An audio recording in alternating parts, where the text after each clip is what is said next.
संभावनाओं के साथ हमें आगे बढ़ना है।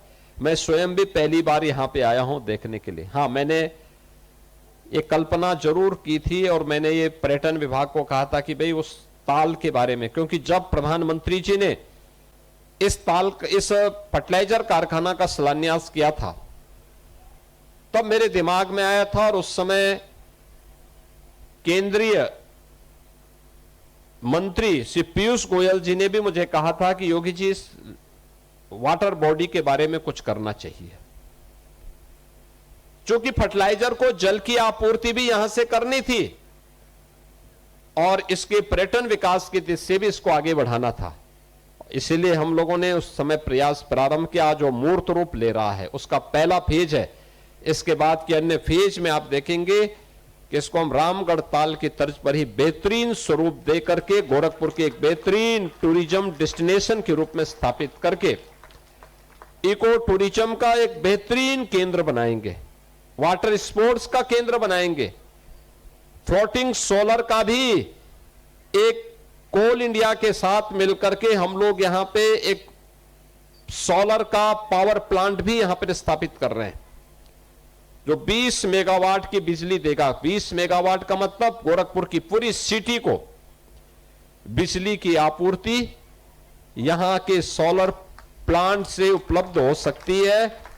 और यह याद रखना, हम जब थर्मल पावर से बिजली लेते हैं तो वह कुछ ना कुछ कार्बन उत्सर्जन करता है, प्रकृति को कुछ नुकसान भी पहुंचाता है, लेकिन सूर्य से आने वाली जो रोशनी है उससे बनने वाली ऊर्जा है उसमें कार्बन उत्सर्जन नहीं होता है, वो नेचुरल है, रिन्यूएबल एनर्जी है, ग्रीन एनर्जी है।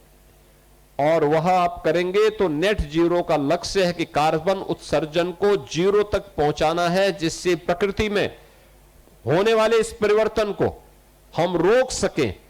और उसको रोकने की दिशा में किए जाने वाले प्रयास का एक हिस्सा है ये।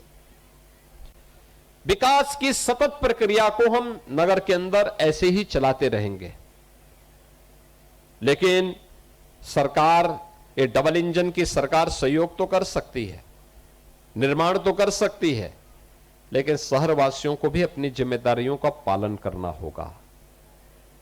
शहरवासियों के प्रत्येक नागरिक की जिम्मेदारी है, और वह जिम्मेदारी है कि हम लोग इस पूरी प्रक्रिया के साथ जुड़ करके शहर के विकास को आगे बढ़ाने में अपना योगदान दें। शहर का विकास कैसे बढ़ना चाहिए, कैसे आगे बढ़ना चाहिए, इसके संरक्षण के लिए गंदगी नहीं करना है, सार्वजनिक संपत्ति को नुकसान नहीं पहुंचाना है। अगर कोई निहित स्वार्थी तत्व उन संपत्ति को नुकसान पहुंचाता है तो उसकी कंप्लेंट करके ऐसे व्यक्तियों को जेल भी करवाना है। हम अपने स्तर पर भी इस कार्य को करें। हम लोग रामगढ़ ताल में देखते हैं, सरकार ने वहां कार्य किया है, कुछ स्वयंसेवी संस्थाएं भी सहयोग कर रही हैं, CSR से भी पैसा आता है, लेकिन बहुत सारे लोग जाते हैं खा करके वहीं फेंक देते हैं। अभी एक बैंक ने वहां स्वच्छता का कार्यक्रम चलाया था, 56 बैग यानी 56 बोरा प्लास्टिक बरामद हुआ था वहां पे। आप याद करिए कितना प्लास्टिक, कितना कचरा। भाई अगर ऐसे ही कचरा फेंकते रहेंगे एक दिन ताल का अस्तित्व फिर खतरे में आ जाएगा।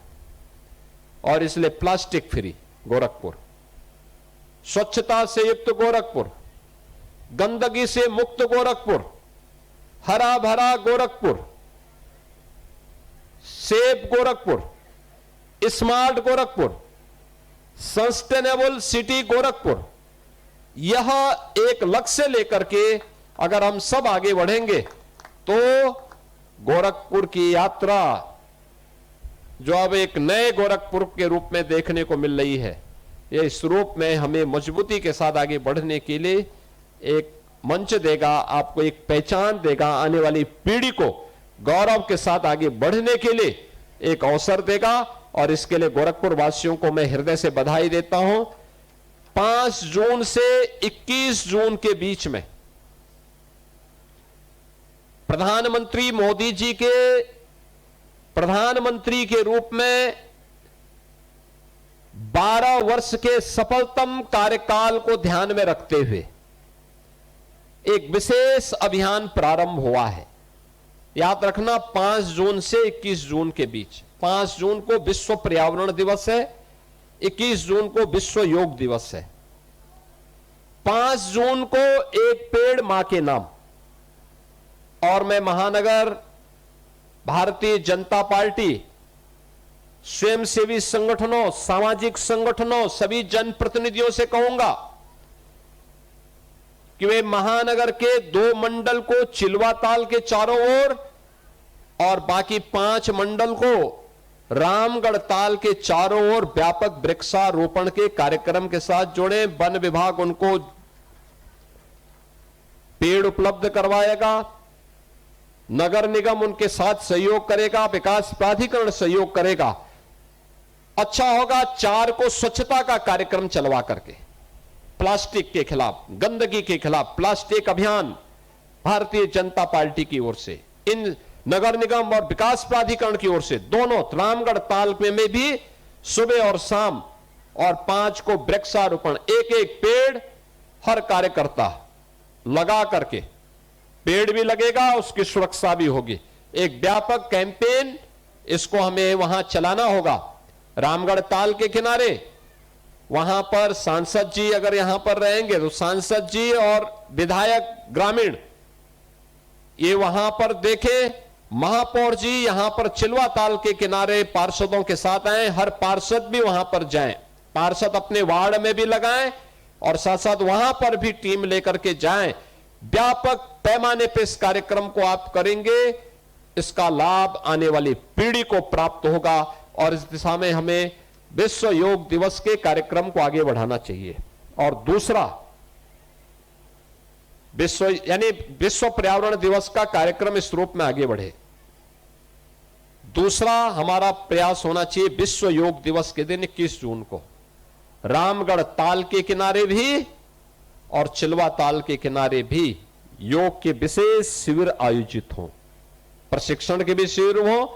जिला प्रशासन, विकास प्राधिकरण, नगर निगम सभी लोग मिलकर के इसकी तैयारी करें अच्छी संख्या में, भारी पैमाने पे। मौसम अनुकूल रहता है, बुलाइए लोगों को, फर्टिलाइजर, सैनिक स्कूल, यहां केंद्रीय विद्यालय, अगल बगल के लोग, सभी लोगों को यहां पर भी रामगढ़ ताल के किनारे भी व्यापक पैमाने पे योग के इस कार्यक्रम के साथ जोड़ने की आवश्यकता है। और करो योग, रहो निरोग, ये संकल्प हम सबको दिलाना होगा। इस विश्वास के साथ आज चिलवा ताल यानी रामगढ़ ताल के बाद अब चिलवा ताल विकास की इस बेहतरीन मॉडल के लिए मैं गोरखपुर वासियों को हृदय से बधाई देता हूं और विश्वास करता हूं कि इस चिलवा ताल को भी आप एक सस्टेनेबल विकास के साथ जोड़ करके टूरिज्म के एक बेहतरीन डेस्टिनेशन के रूप में स्थापित करेंगे। आप सबके प्रति मेरी मंगल में शुभकामनाएं हैं। धन्यवाद। जय हिंद, जय जय श्री राम। बहुत बहुत धन्यवाद माननीय मुख्यमंत्री उत्तर प्रदेश